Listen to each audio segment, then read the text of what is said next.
Bienvenue sur Africa 24. Dans cette nouvelle édition du 12-15, voici les titres de l'actualité. En Tunisie, Al-Massar reste au gouvernement d'union nationale. Le parti de la voie démocratique et sociale a également réaffirmé son attachement au document de Carthage qui avait fixé en 2016 les priorités, le programme et l'action du gouvernement d'union. 2017, une année record pour le secteur du tourisme au Maroc. Le pays a comptabilisé 11,35 millions de visiteurs sur son territoire. C'est 10% de plus que l'année 2016, soit 1 million de touristes supplémentaires. Et puis au Tchad, le gouvernement veut interconnecter ses services de douane, des impôts, du Trésor ainsi que les banques afin de créer un guichet unique national. Objectif, mieux sécuriser les recettes publiques. Mais tout d'abord, en Afrique du Sud, une motion de défiance contre le président Jacob Zuma sera débattue ce jeudi 15 février au Parlement si celui-ci ne remet pas sa démission. Une annonce de l'African National Congress qui avait ordonné ce mardi l'abdication du chef de l'État dans les 48 heures. Le président Jacob Zuma, qui s'est exprimé à la télévision, juge cette demande de démission très injuste. En Tunisie, à quelques mois des élections municipales, le parti Al-Massar réaffirme sa participation au gouvernement d'union nationale. Le parti de la voie démocratique et sociale demande par ailleurs des conditions de neutralité, de transparence pour assurer le succès des élections municipales, élections qui aura lieu le 6 mai 2018 à Aïssatou Diamanka, Besland.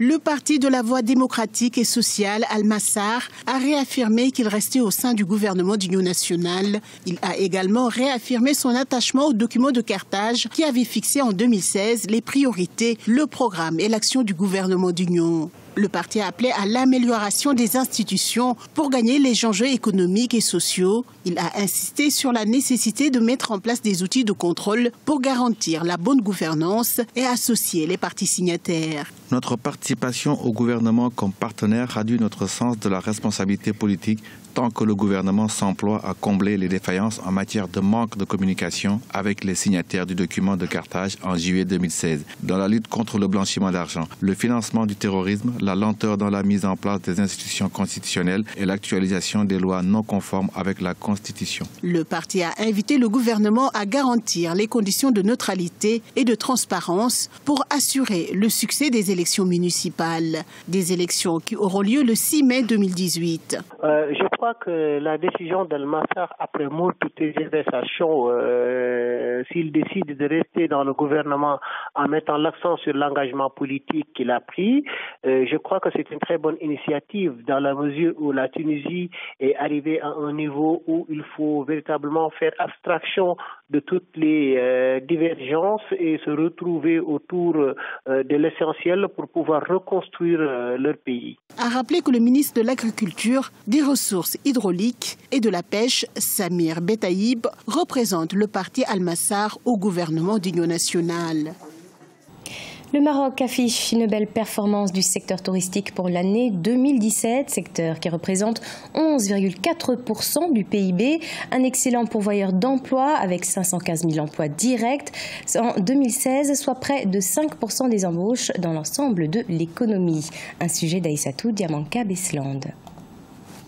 Au Maroc, l'année 2017 a inscrit un nombre record pour le tourisme. Le pays a comptabilisé 11,35 millions de visiteurs sur son territoire. C'est 10% de plus que l'année 2016, soit 1 million de touristes supplémentaires. Pour la première fois, le nombre de touristes dans le royaume dépasse la barre des 11 millions.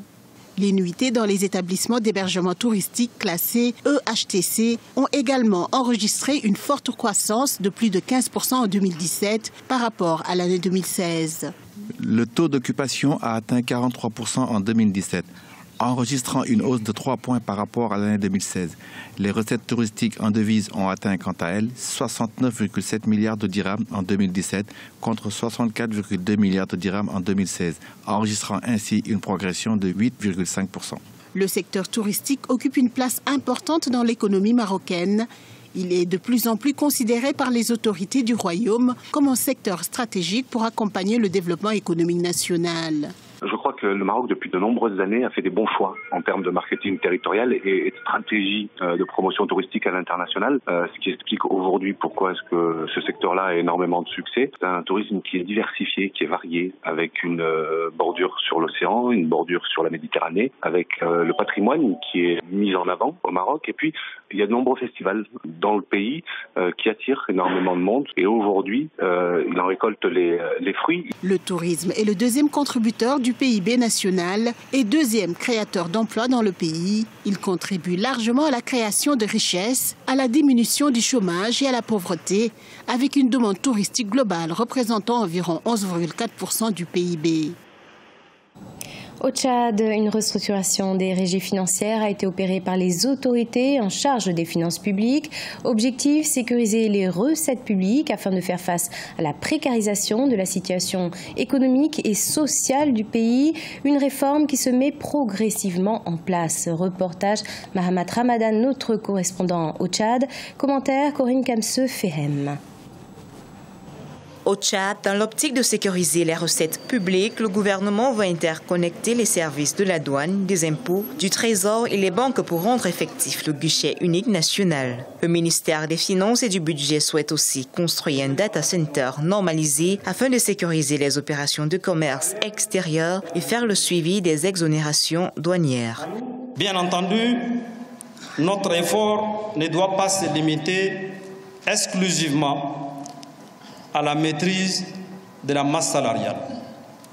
Ça serait non seulement contre-productif, mais ça serait également injuste. C'est pourquoi nous ne ménageons aucun effort pour d'abord mobiliser et sécuriser les ressources publiques. L'opération Zéro déperdition s'inscrit dans cette logique. Selon les autorités, cette politique de sécurisation des finances publiques intervient dans un contexte économique et financier difficile, caractérisé par une baisse des recettes pétrolières qui constituait l'essentiel des revenus de l'État. Cette initiative permettra au gouvernement d'atténuer les déficits budgétaires et la montée de l'endettement public, ainsi que les fréquentes tensions de trésorerie. La nécessité vitale d'engager des mesures courageuses pour sortir notre pays de l'ornière dans laquelle la crise mondiale l'a placé. Remplir notre mission dans ces contextes est certes pénible, mais nous n'avons le droit ni de douter, ni de désespérer, ni de céder à la facilité. Par ailleurs, le ministre des Finances et du Budget, Abdoulaye Sabre Fadoul, a annoncé ce 12 février 2018 la volonté du gouvernement d'éponger ses dettes intérieures auprès des opérateurs économiques pour relancer les activités économiques. Une somme d'environ 12,5 milliards de francs CFA sera disponible dès ce mercredi 14 février 2018 pour lancer les règlements des dettes. Dans l'actualité également, l'association des blogueurs du Kenya réclame un amendement des articles 77 et 94 du Code pénal. Ces articles font état d'une peine d'emprisonnement de 7 ans pour tout propos préjudiciable à l'ordre public. Une loi qui porte atteinte à la liberté d'expression en ligne pour cette association. Reportage Adidjatou Badawi. L'association des blogueurs du Kenya remet en question certaines dispositions du Code pénal en ce qui concerne la liberté d'expression en ligne. Devant la Haute Cour du Kenya à Nairobi, ils ont sollicité un amendement des articles 77 et 94, lesquels prescrivent une peine d'emprisonnement de 7 ans pour tout propos à caractère subversif, préjudiciable à l'ordre public, à la sécurité du Kenya et criminalisent la liberté d'expression dans les lieux publics. Il serait judicieux que la justice kenyane soit un peu plus flexible.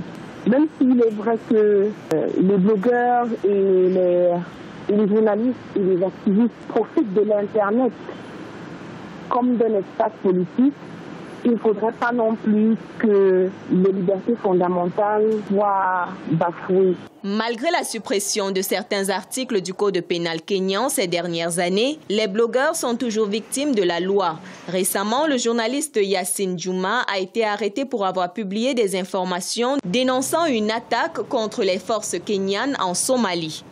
Le gouvernement kenyan est même déjà très en avant par rapport à d'autres pays africains. Mais des progrès peuvent être encore faits. Ce que le gouvernement kenyan pourrait faire, c'est d'essayer de trouver un système de régulation ou alors d'essayer de créer un comité régulateur en collaboration avec ces blogueurs et ces journalistes. Selon un rapport publié en 2016 par Freedom House, le Kenya figurait parmi les 65 pays au monde dont la liberté sur Internet est avancée. C'était le journal de la rédaction. Merci de votre fidélité. Retrouvez dans un instant une nouvelle édition de l'information sur Africa 24.